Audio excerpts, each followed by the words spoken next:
Hello, I'm Russ Milheim from The Direct. Thank you for talking with me today about Jackpot. Thank you, Russ. Good to see you. I just want to, right off the bat, what makes this movie truly unique from your past filmography? I think it's just the amped up version of things I've done before. Spy had a lot of action in it, and Ghostbusters had action, and The Heat had some action in it.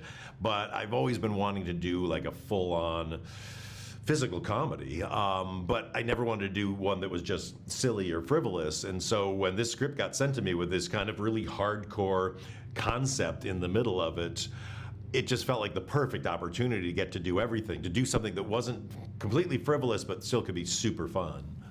While working on the production, what would you say was the biggest curveball it threw your way as you were trying to make it all happen? The schedule, I think. We had a very limited schedule. We only shot for 40 days, and it was definitely a movie that we could have shot for at least 60 days with all the action. But I didn't want to cheap out on any of the action. Fortunately, I had an amazing stunt team led by James Young, who does a lot of the stunt coordinating for Marvel movies, like the Captain America movies and all that. And so they're hyper organized, but also we're dying to do funny action comedy, because they don't normally get to do that. And so we're all Jackie Chan. We all bow at the feet of Jackie Chan, and so it was just our chance to get to play all those kind of gags that we've always enjoyed watching over the years. Why are John Cena and Awkwafina a perfect pairing for this movie?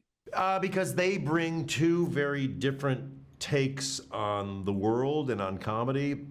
And they're a very unlikely pair. They're both hilariously funny, but from kind of different schools, and Nora's just born and raised on comedy. It's who she is. And John has come to comedy through his work in movies and, in things he's learned in the WWE, which is not comedy, but at the same time, you have to have a good sense of humor about yourself for that world.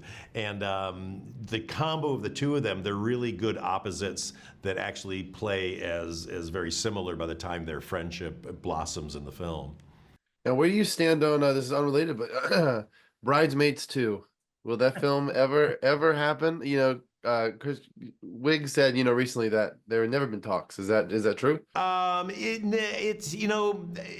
It's funny to me. Like, so many people think they want something, and sequels are so hard to get right. And the reason that movie works so well, it's outrageous and hilarious, but it's also because her character's going through this major life crisis, and she comes out the other side victorious. So to do a sequel, we don't want her to have another major life crisis, so maybe it's just a big funny wedding.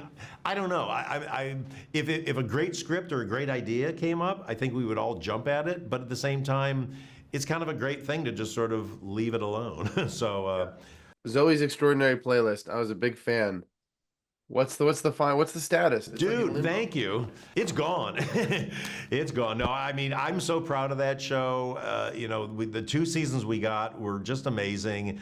And then the fact that we got Roku let us do that Christmas movie was a real treat. But that was, sadly, I think that was the farewell, unless they want to do another one. So we're all set because we love that project so much.